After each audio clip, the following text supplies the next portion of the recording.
బంగారాన్ని విడిపించి ఆ రోజు ఆన్లైన్ రేటుకే మేము కొంటాం. Sharma gold company. మానవ సమాజం ఎటు వెళ్ళిపోతుంది, మనం ఏ సమాజంలో ఉన్నామో అనిపిస్తుంది. మూగ జీవాలు కూడా తమ పిల్లల్ని సంరక్షించుకుంటూ ఉంటాయి. కానీ ఒక తల్లి, కన్న తల్లి సొంత కూతుర్ని వ్యభిచార కూపంలోకి నెట్టేసింది. అసలు ఏం జరుగుతోంది వాళ్ళ జీవితాల్లో? అటువంటి ఒక కుటుంబాన్ని ఇప్పుడు కలవడానికి నేను వచ్చాను.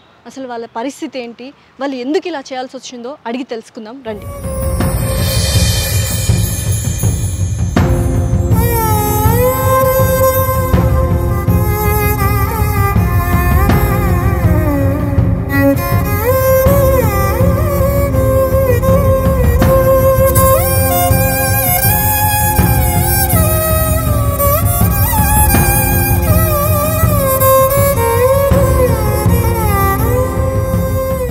నమస్కారం అమ్మ. నమస్తే అమ్మ. మీ పేరు? నా పేరు లక్ష్మి అమ్మ. నీ పేరు? దేవి. దేవి. సో నిజంగానే నాకు ఒక ఇన్ఫర్మేషన్ తెలిసింది మీ గురించి. అది నిజమా అబద్ధమా అన్న కన్ఫ్యూజన్లో వచ్చాను. అసలు ఏం జరుగుతుంది మీ జీవితాల్లో అని. మూగజీవులైనా పక్షులైనా వాళ్ళ పిల్లల జోలికని గుడ్ల జోలికి వచ్చినా కూడా ఏంటంటే ఎదురు తిరుగుతాయి శక్తికి మించి. అలాంటిది సొంత కూతుర్ని నువ్వు వ్యభిచార కూపంలో ఎలా దింపావు? అసలు ఆ పరిస్థితి ఎందుకు వచ్చిందమ్మా నీకు? అంటే మేడం మేము ఇలా చేయకూడదు, కానీ చేయకూడదని అయితే తెలుసు. ఓకే, అయినా కానీ చేయాల్సి వచ్చింది అంటున్నావు. మా పరిస్థితి పోక ఆ పని చేయవలసి వచ్చింది మేడం. ఏం బాగాలేదు మీ పరిస్థితి? చెప్పు, అసలు ఏం జరిగింది? అంటే రీసెంట్గా యాక్సిడెంట్ అయ్యి మా వారు చనిపోయారు మేడం. ఓకే. చనిపోతే మేము ఇంట్లోనే నేను మిషన్ కుట్టుకుంటూ ఉండేదాన్ని. ఉంటే మా వారు చనిపోయాక నేను మా అమ్మాయి లేబర్ పనికి వెళ్ళేవాడు. లేబర్ పనికి వెళ్ళిపోతే అక్కడ క్రూర మృగాల చూసేవారు మమ్మల్ని ఇద్దరిని, మా అమ్మాయిని నన్ను, మగవాళ్ళు. అయితే ఒకరోజు నాకు వెళ్తా బాగోక నేను వెళ్ళలేదు. వెళ్ళకపోతే మా అమ్మాయిని ఒక నలుగురు అత్యాచారం చేయబోయారు మేడం. తప్పించుకుంది అమ్మాయి. తప్పించుకుంది. ఆ తర్వాత వేరే ఆఫీస్లో పెట్టాం మేడం. ఆఫీస్లో పెడితే ఆఫీస్లో కూడా ఒకసారి ఆ అమ్మాయిని అత్యాచారం చేశాడు. చేసిన తర్వాత మళ్ళీ ఒక ఇంట్లోకి వెళ్ళాం. ఇంట్లో పనిలో పెడితే ఆ అమ్మాయిని కూడా అక్కడ ఒక ముసలివాడు తాత వయసు అవుతాడు, అతను కూడా చిన్న చూపు చూస్తాడు మేడం. అది సరే, వాళ్ళు అఘాయిత్యాలు చేశారు, అత్యాచారానికి ప్రయత్నించారు, అమ్మాయి జాబ్లు మార్చుకుంటూ వచ్చారు. బట్ నువ్వెందుకు వ్యభిచారంలోకి దింపావు అంటున్నాను. అంటే ఇప్పుడు చుట్టుపక్కల ప్రపంచం ఎలాగ ఉంది దాన్ని బట్టి మేము మారాలనేసేసి మా అమ్మాయిని నేను చేతులారా అలా చేశాం మేడం. అంటే ప్రపంచం అలానే ఉందా? మీరు చూసిన ప్రపంచం అలా ఉందమ్మా? ప్రపంచం అంతా అలా లేదు అసలు. అంటే మేము ఎక్కడికి వెళ్ళినా అక్కడ కూడా ఇలాగే ఉంటుంది కదా, మేము ఇదే మా జీవన పోస్కారం కింద తీసుకోవాలనేసి తీసుకున్నాం మేడం. సరే దేవి, నువ్వు చెప్పు, అసలు ఏం జరిగింది ఆ రోజు? ఫస్ట్ కూలికి వెళ్ళినప్పుడు అమ్మ ఆ రోజు రాలేదు, అమ్మ ఉన్నంత వరకు ధైర్యంగా ఉన్నింది. అమ్మ రాని రోజు ఏం జరిగింది అసలు? అంటే అప్పుడు మా అమ్మకి ఒంట్లో బాగాలేదు, ఇంకా ఇద్దరిలో ఒక్కలైనా సరే వెళ్ళాలని చెప్పి నేను వెళ్ళాను. ఇంకా వెళ్ళిన తర్వాత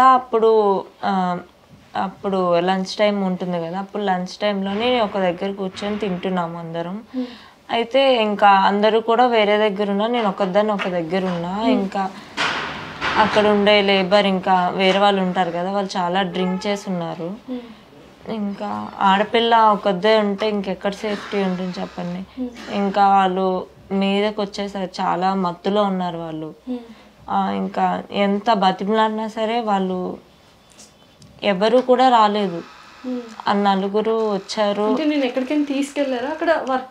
అక్కడే వర్క్ చేసే దగ్గర పక్కకు తీసుకెళ్ళిపోయి ఎంత అరిచినా ఎంత ఏం చేసినా సరే ఎవరు కూడా రాలేదు. ఇంకా అక్కడే ఇంకా వదిలేసి వెళ్ళిపోయారు. ఇంకా లేవడానికి కూడా నాకు అవ్వలేదు. ఎవరు కూడా వచ్చి హాస్పిటల్ తీసుకెళ్ళలేదు, ఎక్కడికి ఏం తీసుకెళ్ళలేదు. ఇంకా తర్వాత చూసినా సరే చూడలేనట్టున్నారు, వాళ్ళ మీదకి మళ్ళీ ఏమైనా వెళ్తుందేమో అని. ఇంకా ఒకళ్ళు చూసి మా అమ్మకి చెప్తే ఇంకా మా అమ్మనే వచ్చి హాస్పిటల్కి అది తీసుకొని. ఇప్పుడు ఏం పోలీస్ కేసు ఏం పెట్టలేదా మీరు ఆ టైంలో? దేనికి? అంటే మాకు భయం వేసి వెనక ముందు ఎవరు లేరు మేడం, లేకపోతే భయం వేసేసేసి మేము పెట్టలేదు. కాదమ్మా, అంత జరిగింది కదా నీకు, మళ్ళీ ఇందులోకి ఎందుకు వచ్చావు అసలు? నాకు అర్థం కావట్లేదు. అంటే ఇప్పుడు ఒక్కసారి జరిగింది అంటే మొత్తం చుట్టుపక్కలందరికీ తెలుస్తుంది కదా. ఇప్పుడు నార్మల్గా మా అమ్మ తర్వాత నన్ను ఒక ఆఫీస్లో కూడా పంపించింది. ఇంకెలా జరిగింది అని చాలా మందికి తెలిసింది. ఇంకా తెలిసిన తర్వాత ఇంకెలాగో పాడైపోయావు కదా, రా నువ్వు రా నువ్వు రా అనుకొని చేపట్టుకొని లాగడం అన్నీ చాలానే జరిగింది. ఇంకా నాకు నేను మరి మా అమ్మని నేనే చూసుకోవాలి, ఇంకెవరూ లేరు, నాన్న చనిపోయిన తర్వాత ఎవరూ లేరు, మా అమ్మని నేనే చూసుకోవాలి. ఏమైనా బయట జాబ్ చేద్దామన్నా పనికి వెళ్దామన్నా సరే అందరు అట్లానే చూసినారు. ఇంకా అందరూ అట్లానే ఉన్నారు. ఇంకా నన్ను కూడా ముద్ర వేసేసారు. ఇప్పుడు నేను నార్మల్గా అన్నీ వదులుకొని బయటికి వెళ్ళినా సరే వాళ్ళు చేపట్టుకొని లాగడం అలానే ఉంది. అందుకోసమని ఇంకా మరి ఇదే నా జాబ్, ఇంకా ఇదే నా వృత్తి అనుకొని ఇంకా నేను అంటే సమాజం అలా ఉందని చెప్పి మీరు కూడా అటువంటి సమాజంలోకి వెళ్తే మీకు కొంచెం తినడానికి తిండి దొరుకుతున్న ఉద్దేశంలో సరే మా దేవి అంటే తను పడింది, అత్యాచారానికి గురైంది. మీరు ఎప్పుడైనా ఈ వృత్తిలోకి వచ్చారా మీరు? లేదు మేడం. మరి ఎంత బాధగా ఉంటుందో తెలుసా మీకు? లేదు మేడం, కానీ తప్పని పరిస్థితి తెలీదు కదా. మరి తప్పని పరిస్థితిలో కూలో నాలో చేసుకుని ఎలాగో టైలరింగ్ షాప్ చేస్తున్నావు, అందులో వస్తాయి కదా డబ్బులు, సరిపోవట్లేదు అది? సరిపోవట్లేదని లేబర్ పనికి వెళ్ళాం మేడం. లేబర్ పనికి వెళ్ళిన కాడ ఇలాగే చూసేవారు మమ్మల్ని. చూస్తుంటే ఇంక ఇదే వృత్తి తీసుకుందాం అనేసి తీసుకున్నాం మేడం. మరి ఎట్లా తీసుకున్నారు అసలు? ఏం జరుగుతుంది ఇప్పుడు? ఎలా ఉంది తన డైలీ లైఫ్ రొటీన్ ఏంటో చెప్పు. డైలీ రొటీన్ అంటే మరి మేడం చెప్పు, పర్లేదు చెప్పు, ఏం కాదు. ఏం చేస్తుంది తను? చెప్పడానికి కూడా నీకు ఇష్టం లేదు. అలాంటిది ఆ అమ్మాయి ఆ పని చేస్తోందంటే ఆ అమ్మాయి ఎంత నరకయాతన అనుభవిస్తుంటుంది. లక్ష్మమ్మ చెప్పు నువ్వే. ఆ అమ్మాయి తెస్తేనే కానీ మా ఇంట్లో పోషకారం వెళ్తుంది, లేదా తినడానికి తిండి కూడా ఉండదు మేడం మాకు. అందుకనేసి ఇంకా అమ్మాయిని ఆ వృత్తిలోకి దింపాను. కాదమ్మా, అలా వృత్తిలోకి వెళ్ళినప్పుడు వస్తుంటారు మగవాళ్ళు, వాళ్ళు కూడా చాలా టార్చర్ చేస్తారు అని చాలా సందర్భాల్లో మనం చూసాము. అలా ఏమైనా జరుగుతున్నాయా నీతో? జరుగుతాయి మేడం, మరి ఇంకా తప్పదు కదా. అంటే ఏం చేయాలనుకుంటున్నారు? అంటే ఇదే వృత్తిని కంటిన్యూ చేసి ఇలా ఉండాలనుకుంటున్నారా? అంటే తల్లివి కదా, కూతురు చదువుకోవాలను, లేకపోతే ఇంకేదైనా మంచి పొజిషన్లో ఉండాలను, పెళ్ళి చేయాలి, దాన్ని ఒక ఇంటి దాన్ని చేయాలి, ఇలా ఏమైనా లాంగ్ రన్లో ఏమైనా ఆలోచిస్తే ఇప్పుడు ఈ అమ్మాయి జీవితం ఇట్లా చేసావు, నెక్స్ట్ ఏంటి? నువ్వు ఏం చేయాలనుకుంటున్నావు నెక్స్ట్ అమ్మాయి గురించి? ఇంకేం ఆలోచించలేదు మేడం. ఈ అమ్మాయిని అయితే ఫస్ట్ అనుకున్నా బాగా చదివించి జాబ్ చేస్తే నా కూతురు చూడాలని అనుకున్నా. కానీ మధ్యలో ఇలా జరిగింది గురించి ఇంకే నిర్ణయం తీసుకున్నాం మేడం. మరి మీ ఆయన ఎలా చనిపోయారు అసలు? యాక్సిడెంట్ అయి చనిపోయారు మేడం. యాక్సిడెంట్లో చనిపోయారు. సో అప్పటిదాకా ముందుకు నీ సెక్యూరిటీ అట్లా ఏం లేదా మీకు అసలు? ఏం లేదు. ఫైనాన్షియల్గా సపోర్ట్ లేదు? మీ బంధువులు లేకపోతే మీ ఇంటి తరపు వాళ్ళంతా ఎవరు లేరా అసలు? ఎవరు లేరు మేడం. ఎవరు ఉన్నా కూడా మమ్మల్ని పట్టించుకోరు. అలా అయినప్పుడు వాళ్ళ మావయ్యనో ఎవరో ఉంటారు కదా మగవాళ్ళు, మీకు తెలిసిన బంధువులు, మీ అన్నయ్యో లేకపోతే వాళ్ళ తరపు బంధువులు, అలా ఎవరు వచ్చి ఏమి ఖండించలేదా? ఎవరు చెప్పలేదు మేడం. మీరు వెళ్ళి చెప్పారా అట్లీస్ట్ ఇట్లా జరిగింది, మాకు అన్యాయం జరిగింది అని? చెప్పలేదు మేడం. మరి చెప్పకుండా అలాంటి ఇప్పుడు మీ బంధువులకు తెలుసా ఆ అమ్మాయి అలా చేస్తుందని? తెలియదు మేడం. అంటే తెలిస్తే మాకు చిన్న చూపు చూస్తారు కదా మేడం, అందుకే నేను ఎవరితోనే చెప్పలేదు. ఇది వరకు అయితే మా ఇద్దరికే తెలుసు, అంతే మేడం. సో ఇంకెవరికీ తెలియదు. ఇప్పుడు నా దాకా వచ్చిందంటే ఎంతమందికి తెలిసిందో తెలుసా నీకు ఆ విషయం? తెలియదు మేడం. మరి ఇప్పుడు ఆ అమ్మాయి జీవితం ఏం చేస్తావు నువ్వు అని అడుగుతున్నా నేను. ఏం చేయాలనుకుంటున్నావు నువ్వు నెక్స్ట్ అమ్మాయి గురించి? దేవి నువ్వు చెప్పు, అసలు నువ్వు ఏం చేయాలనుకున్నావు? నీకు ఇది ఇష్టమా, ఈ వృత్తి ఇష్టమా? ఎవరు కూడా దీన్ని ఇష్టపడరు కదా మేడం. కరెక్ట్, నిజమే, ఎవరు ఇష్టపడరు. పొట్టకూటి కోసం చేస్తున్నావు, కరెక్టే. ఎన్ని రోజులమ్మా ఇలాగా? ఇంకా వేరే పనే లేదా? కూలి పని ఒక దగ్గర అలా జరిగింది కరెక్టే, ఇంకొక దగ్గర అలా జరిగింది కరెక్టే, అలా అని నువ్వు అలా అయిపోతావా? ఆ తర్వాత ఒక ఇంట్లో పనిలో కూడా మా అమ్మ అక్కడ తీసుకెళ్ళి పని జాయిన్ చేసింది మేడం. అక్కడ కూడా ఒక ముసలాయన, ఆ ముసలాయన కూడా చాలా అసలు బ్యాడ్గా బిహేవ్ చేయడం. వాళ్ళ ఇంట్లో ఆడవాళ్ళు లేరా? వాళ్ళందరూ జాబ్కి వెళ్ళిపోతారు మేడం. అంటే ఇంకా నేను జస్ట్ అక్కడ క్లీన్ చేసి ఆయన చూసుకోవడం వరకే నాది వర్క్ అనమాట. సో వాళ్ళు ఎవరు లేనప్పుడు ఒకసారి అట్లా ఆయన కూడా కొంచెం బ్యాడ్గా అది బిహేవ్ చేయడం జరిగింది. ఇంకా ఎక్కడికి వెళ్ళినా సరే ఇలానే ఉంది మేడం సమాజం. ఇప్పుడు ఇది కాదని నేను బయటికి వెళ్ళినా సరే ఇంకా నన్ను అలానే చూస్తారు. నువ్వు ఇంకా ఇది చేస్తుంటే ఇంక ఇలానే చూస్తారు కదా. నేను వదిలేసినా సరే ఇట్లా గౌరవంగా బతకాలని లేదా? ఉంది మేడం. మరి ఎందుకు ఇంకా ఏం చేయాలనుకున్నావు అసలు? ఏం చదువుకోవాలనుకున్నావు? నేనైతే మంచిగా చదువుకొని జాబ్ చేసుకొని అమ్మని మంచిగా చూసుకుందాం అనుకున్నాను మేడం. మరి ఇంకా అలా జరిగిన తర్వాత నేను నార్మల్గా బయటకు వెళ్ళినా సరే ఇంకా మచ్చ పడిన తర్వాత ఇంకా మచ్చ అలా కనిపిస్తూనే ఉంటుంది కదా మేడం. నువ్వు నీ గురించి చెప్పమ్మా. నువ్వు తనని అలా పంపించి మనశ్శాంతిగా ఎలా ఉంటున్నావు, ఎలా తింటున్నావు, నాకు అసలు నిజంగా అర్థం కావట్లేదు లక్ష్మమ్మ. నీ గురించి తలుచుకుంటుంటే నిజంగా ఓకే, పొట్టకూటి కోసము తల్లి కూతురు ఇద్దరు ఆ వృత్తిలో తనని నెట్టేసావు, అయిపోయింది. తర్వాత ఏంటి అసలు తినాలి, తిండి ఎలా ఎక్కుతుంది అమ్మాయి అలాంటి పనులకి నువ్వు పంపించిన తర్వాత నువ్వు ఎలా ఉంటున్నావు అసలు? ఆ అమ్మాయి అన్ని బాధలు చెప్తుంది, కొన్ని నీకు చెప్పుకోనివి కూడా అమ్మాయి ఇప్పుడు నాతో నేను అడుగుతున్నా కాబట్టి నువ్వు పక్కనున్నావు కాబట్టి చెప్తోంది. అసలు అన్ని బాధలు పడుతుంది, నీకు తెలియలేదా అమ్మాయి ఒంటి మీద దెబ్బలు కానీ? నువ్వు చూడలేదా ఎప్పుడు? చూసా మేడం. చూసి అడిగావా అసలు ఏమైందమ్మా ఎందుకు ఇట్లా అని? అడిగా మేడం, అడిగితే ఇలా పరిస్థితి అని చెప్పింది మేడం. డబ్బులు కూడా వాడుకొని డబ్బులు కూడా ఇవ్వట్లేదు, కొడుతున్నారు, తిడుతున్నారు అమ్మాయిని. అసలు నీకు కన్న తల్లి తిండి ఎలా సహిస్తుందమ్మా? తిండి ఏమి లేదు మేడం, గుండి బండరాయి చేసుకుని మా వారు చనిపోయాక మాకు తినడానికి తిండి లేదు, అందుకనేసేసి మా అమ్మాయికి ఇలా చేశాను మేడం నేను. అంతే తప్ప చుట్టుపక్కల వాళ్ళు మమ్మల్ని ఇలాగే చూస్తున్నారు, ఈ సమాజం కూడా ఇలాగే చూస్తుంది, అందుకనేసేసి మేము ఈ నిర్ణయం తీసుకున్నాం మేడం. మరి దేవి నువ్వు చెప్పు, అసలు నీకు ఇదే జీవితం కావాలా? లేదు. మరి నువ్వన్నా ఒక్కసారి అమ్మ ఇది వద్దు, మనం వేరే ప్లేస్కి వెళ్దాము, వేరే ప్లేస్కి వెళ్ళిపోయి చక్కగా మన బతుకు మనం బతుక్కుందాము, సప్పో చేసావు కూలో నాలో చేసి బతుక్కుందాం అన్న ఆలోచన నీకు రాలేదు దేవి? ఇంత ఎందుకు భరిస్తున్నావు నువ్వు ఇంత? లేదు మేడం, మేము ఆల్రెడీ 2 ప్లేసెస్ చేంజ్ చేసాం. ఇప్పుడు ఇంతకుముందు వేరే దగ్గర ఉండేవాళ్ళం, ఇప్పుడు అక్కడి నుంచి వేరే దగ్గరికి వచ్చాం. ఇంట్లో మగ దిక్కు లేకపోతే ఇంకా రోడ్డు మీద ఉన్న ప్రతి ఒక్కరు కూడా ఆడవాళ్ళని చాలా దారుణంగానే చూస్తారు మేడం. ఇంట్లో మా నాన్నగారు ఉంటే నిజంగా ఈ పరిస్థితి వచ్చేది కాదు మేడం. ఇంకా అసలు ఏం చేద్దామని, అసలు ఎలా ఉంటావు? రోజు ఉంటుందా ఈ వృత్తి మీకు? అంటే ఎవ్రీ డే అలా చేయాల్సిందేనా? చేస్తే తప్పితే గడవదు. ఇంకా చేయలేదంటే మరి ఇంకా ఆ రోజు మేము ఏమీ తినలేనట్టే మేడం. సో అమ్మ ఆరోగ్య పరిస్థితి చెప్పు, ఎలా ఉంది ఏంటి, అసలు ఏమైంది అమ్మకి? అంటే ఇంకా అమ్మకి నాకు అలా అయిన తర్వాత కొంచెం మెంటలీ డిప్రెషన్లోకి వెళ్ళిపోయింది మేడం. ఇంకా అందువల్ల అమ్మ కూడా సరిగ్గా పని చేయలేకపోతుంది. అందుకని చెప్పి నేనే బయటకు వెళ్ళి పని చేద్దామన్నా సరే, ఇంకా నేను ఒక ఆడపిల్ల ఇంట్లో నుంచి బయటకు వచ్చింది అంటే ఇంకా అమ్మాయికి క్యారెక్టర్ లేదనే మేడం. ఇప్పుడు నిజంగా ఇప్పుడు ఒక అమ్మాయి ఇంట్లో నుంచి బయటకు వచ్చిందంటే ఈ అమ్మాయికి ఇంకా క్యారెక్టర్ లేదురా, ఎంత ఇచ్చినా ఇవ్వకపోయినా వస్తుంది, పిలిస్తే వస్తుంది అన్న టైప్లోని సమాజం చూస్తుంది. సో ఎలా తట్టుకుంటున్నావు ఇవన్నీ? అమ్మకి కొంచెం బాగాలేదు, అమ్మకి అన్నీ షేర్ చేసుకుంటే కూడా అమ్మ ఆరోగ్య పరిస్థితి ఇంకా క్షీణిస్తుందేమో అన్న భయంతో అన్నీ నీలోనే దాచుకున్నావు. నీకు ఫ్రెండ్స్ కానీ ఎవరితోనో చెప్పుకునే వాళ్ళు ఎవరైనా ఉన్నారా అసలు? మాతో అసలు ఎవరు. ఎలా చేస్తున్నావు దేవి? ఇంత నరకం ఎలా అనుభవిస్తున్నావు దేవి అసలు? మా అమ్మ కోసమే. మా అమ్మ ఇంకా మా నాన్నగారు చనిపోయిన తర్వాత ఇంకా మా అమ్మాయి నా ప్రపంచం. ఇంకా ఏం చేసినా సరే ఇంకా మా అమ్మనే నేను చూసుకోవాలి, ఇంకెవరు చూసుకోరు. ఇంకా నేనే కదా మేడం మా అమ్మని చూసుకోవాలి. ఇంక ఇది కాదని వేరే దానికి వెళ్ళినా సరే వాళ్ళకి ఇంకా నేను అట్లానే కనిపిస్తున్నా అనుకుంటా. ఇప్పుడు వేరే పని చేస్తున్నా సరే ఇంకా వాళ్ళు నన్ను బ్యాడ్గానే చూస్తున్నారు. ఇంకా ఆడపిల్ల ఒక్కదే వచ్చింది, ఇప్పుడు ఏ పని చేసినా సరే నైట్ 10-11 అవుతుంది, ఆ టైంలో రోడ్డు మీద వస్తే ఇంకెలా ఉంటుంది మేడం? అంటే నీకున్న పరిస్థితులను బట్టి ప్రపంచం అలా ఉండిపోయింది అనుకున్నావు, కానీ నీ ప్రపంచంలోనే ఇలా జరుగుతోంది.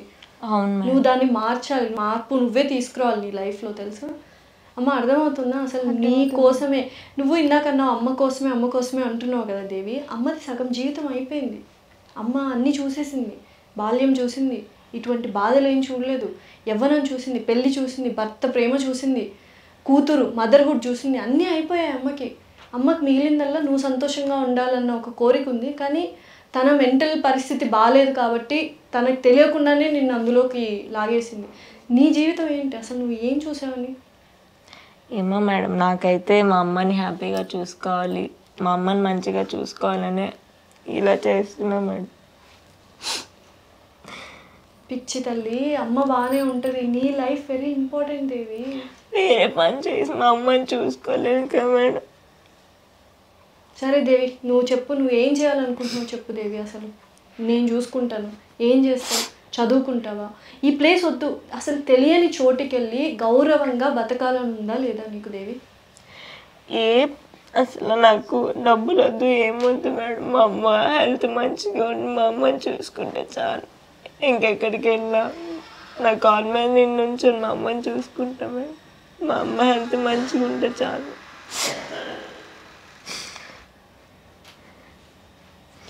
నాకు ఇది కావాలని నేను ఎవరిని ఎప్పుడు ఏమీ డిమాండ్ చేయలేదు మేడం. మా అమ్మ హ్యాపీగా ఉండాలి, మా అమ్మ హెల్త్ మంచిగా ఉంటే చాలు. ఇంకా నేను ఇవన్నీ వదులుకొని ఏదో ఒక పని చేసుకుందామన్నా సరే అవుతలేదు మేడం. ఇక్కడికి వెళ్ళినా సరే అందరు ఇలానే చూస్తున్నారు. అసలు ప్రపంచము, సొసైటీ, ఇప్పుడు దేవి పరిస్థితి చూశారు కదా, నిజంగానే సొసైటీలో ఉన్న మనుషులు ఇలాంటి ఒక అమాయకురాల్ని ఎలా చేశారో చూసారా? ఆ అమ్మాయి యొక్క నరక యాతన కావచ్చు, ఆ అమ్మాయి బాధపడుతున్న బాధ కావచ్చు, వర్ణనాతీతం. నేను ఫస్ట్ ఇక్కడికి వచ్చినప్పుడు నిజంగానే కోపం వచ్చింది లక్ష్మమ్మ నీ గురించి. అండ్ నీ వల్ల అమ్మాయి ఇలా అయిపోయింది ఏంటి, అమ్మాయిని చూస్తే బాధ. ఇప్పుడు నిన్ను చూసినా కూడా నాకు జాలేస్తుంది. అంటే నువ్వు ఏమీ చేయలేని పరిస్థితి, నువ్వు డిప్రెషన్లో ఉన్నావు, భర్త చనిపోయాడు, ఎవ్వరూ ఆదరించట్లేదు, సొసైటీ సమాజమే ఇలా చేస్తోంది మీ అందరినీ. సరే ఇవన్నీ కాదు దేవి, నీకేం కావాలో చెప్పు, నేను చూసుకుంటా. నువ్వు చదువుకోవాలనుకుంటున్నావా, ఉద్యోగం చేయాలనుకుంటున్నావా, ఏం కావాలో చెప్పు. ఏదో పని చేసుకొని మా అమ్మని చూసుకొని మేడం, ఇంకేం వద్దు మేడం. నిజంగానే ఇవన్నీ నీకు ఓకేనా లక్ష్మమ్మ? నువ్వు చెప్పు. నువ్వు ధైర్యంగా ఉండాలి, నువ్వు ధైర్యం ఇవ్వాలి కూతురికి. అమ్మాయి అలా కంటతడి, చిన్న వయసు అమ్మాయి ఏడుస్తుంటే నాకే గుండెల్లో ఇట్లా కదిలించేస్తుంది. నువ్వు అసలు ఎందుకు ఇట్లా పాపం అంతా ఏడుస్తున్న అమ్మాయి ఏం చేయాలనుకుంటున్నావు? నువ్వు ఇప్పటికన్నా ధైర్యంగా మా బతుకులు మారాలి, మేము మారాలి, మేము గౌరవప్రదంగా, నా కూతురు నువ్వు చూసేసావు కదా లక్ష్మమ్మ, పెళ్లి చూసావు, ఆనందం చూసావు, భర్త సంతోషం చూసావు, అమ్మాయిని చూసావు, సుఖాన్ని చూసావు, సంతోషం కష్టం అన్నీ చూసావు. అమ్మాయి ఏం చూస్తుంది? నరకం తప్పితే అమ్మాయి జీవితంలో ఏముంది లక్ష్మి చెప్పు నువ్వు? ఏమీ లేదు మేడం. మళ్ళీ సొంత కూతురు అంత బాధపడుతుంటే ఎట్లా నువ్వు అసలు? అంటే నేను ఏం చేసి పరిస్థితుల్లో లేను కదా మేడం, అందుకని నాకు ఓసు తెచ్చి పెడుతుంటే నేను. నీ మీద ఎంత ప్రేమ ఉందో తెలుసా తనకి, ఎన్ని భరిస్తుందో తెలుసా తను? చెప్పు దేవి, నువ్వు చెప్పు, నీకేం కావాలో చెప్పు. అమ్మ గురించి వదిలే, అమ్మ జీవితం అయిపోయింది దేవి, నీ జీవితం నువ్వు చూసుకోవాలి. కొంతన్నా స్వార్థం ఉండకపోతే ఈ సొసైటీలో బతకలేము. నీకు ఇప్పటికే అర్థమై ఉంటుంది అనుకుంటా. నేను అమ్మనేం తప్పుగా అనట్లేదు, అమ్మ పరిస్థితులు అమ్మకున్నాయి, నీ పరిస్థితి, నీ జీవితం నీకు ఇంపార్టెంట్ ఇప్పుడు. సో అమ్మని చూసుకోవద్దు అనట్లా, కానీ నీ జీవితం బాగుండాలి. నీకేం కావాలో చెప్పు. ఇంకా ఏం వద్దు. చదువుకోవాలనుకుంటున్నావు నువ్వు? ఏదైనా పని ఉంటే చూడండి మేడం చాలు. నేను చదువుకోలేదు మేడం అసలు. నాన్న ఉన్నప్పుడు 5th వరకు చదువుకున్నాను అంతే మేడం. ఇంకా తర్వాత ఏం చదువుకోలేదు. తర్వాత అసలు చదువుకోలేదు. ప్లీజ్ చదవడం రాయడం అన్నా వచ్చా? చదవడం రాయడం వచ్చు మేడం. సరే, ఒక జాబ్, మంచి జాబ్ నేను చూస్తాను నీకు తగ్గట్టుగా అంటే నువ్వు అమ్మ బతికేంతగా నువ్వు చేస్తావా? ఆ పనికి వెళ్ళకుండా చేస్తాను మేడం. అమ్మ నువ్వు పంపిణీ మేడం. ఇంకా నువ్వు గట్టిగా చెప్తేనే మళ్ళీ నువ్వు మనకి సరిపోవట్లేదు డబ్బులు, మనం ఈ పనే చేయాలి, మన బతుకులు ఇంతే అని నువ్వు అలా ఏమంటారు ధైర్యం లేకుండా అధైర్యంగా ఉంటే అమ్మాయి ఎలా ఉంటుంది చెప్పు? ఇంకా పంపిణీ మేడం, జాబ్ ఇప్పిస్తానంటున్నారు కదా, ఇంకా అమ్మాయి తెచ్చిన దాంట్లో మేము సరిపెట్టుకుంటాం మేడం. మరి ఇంకా సరిపెట్టుకోవాలి, అదే జీవితం. నువ్వు అసలు పెళ్లి చేయాలనుకోవట్లేదు ఆ అమ్మాయికి? అంటే పెళ్లి చేస్తే ఈ అమ్మాయి వెళ్ళిపోతే మళ్ళీ నా పోషకరం ఎలాగా అనేసి పెళ్ళి ఆలోచన. నువ్వు అంత స్వార్థంగా ఆలోచిస్తున్నావే. ఆ అమ్మాయి పెళ్లి చేస్తే వెళ్ళిపోతే నాకెలా, కానీ ఆ అమ్మాయి అంత నరకం అనుభవిస్తూ కూడా నా తల్లితో నేను బతకాలి, నా తల్లి ఉంటే చాలు అనుకుంటుంది. అంటే అమ్మాయి వెళ్ళిపోతే ఇంకా మళ్ళీ నాకు ఎవరు లేరు కదా మేడం, అందుకనేసి నేను ఇంకా అమ్మాయి. నిజంగా నేను చూస్తుంటే చాలా ఆశ్చర్యం వేస్తుందమ్మా. అంటే తల్లులు ఇప్పుడు చాలామంది ఎలా ఉన్నారంటే మనకు లేకపోయినా పిల్లలు బతకాలి, పిల్లలు హ్యాపీగా ఉంటే చాలు అనుకుంటే అమ్మాయి నరక కూపంలో పెట్టేసి అంత అటువంటి ఒక వృత్తిలో నువ్వు పడేసి ఇప్పుడు పెళ్లి చేస్తే వెళ్ళిపోతుంది అంటున్నావే. మరి ఏంటి పెళ్లి చేయవా అమ్మాయికి?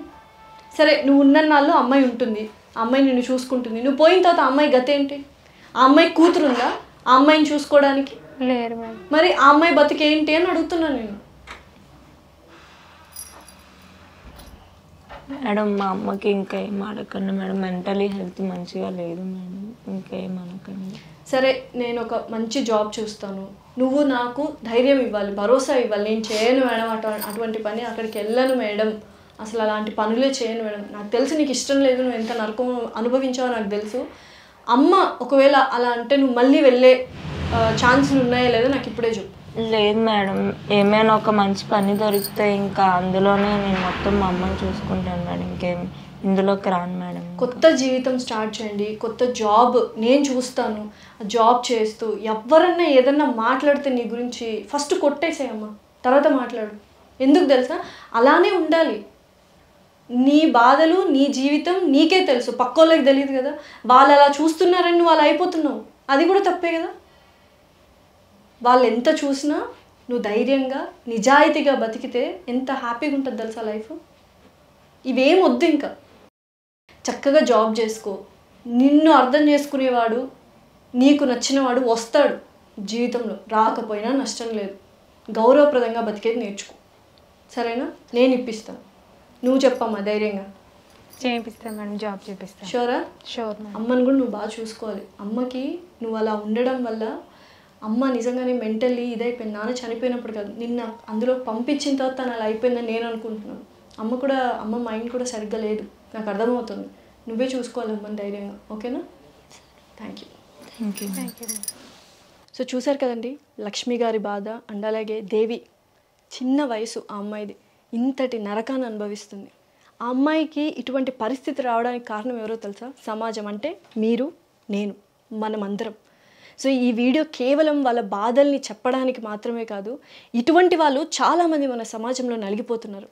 వాళ్ళందరినీ చూసి అవహేళన, అవమానించకుండా ఒక్కసారి వాళ్ళ తరపు నుంచి ఆలోచించి మీరు నిశ్శబ్దంగా ఉన్నా సరిపోతుంది. అంతేగాని కామెంట్ చేయడము, ఇలా చేయడం చాలా తప్పు. ముఖ్యంగా మగవాళ్ళు, మీ అందరికీ చెప్తున్నాను, చాలా కష్టపడుతున్నారు అమ్మాయిలు. మీ ఇంట్లో అక్కలు, చెల్లెళ్ళు, ఎవరు భార్యలు, వీళ్ళందరూ కూడా బయటకెళ్ళి ఉద్యోగాలు చేస్తున్నారు. సో అటువంటి వాళ్ళందరినీ ఇదే దృష్టితో చూస్తే ఎలా ఉంటుందో ఒకసారి ఆలోచించండి. మార్పు మన నుంచి స్టార్ట్ అవ్వాలి, మనం మారాలి అన్న ఒక ఉద్దేశంతో ఈ వీడియో చేస్తున్నాం, అంతకుమించి ఇంకేం లేదు. Thank you.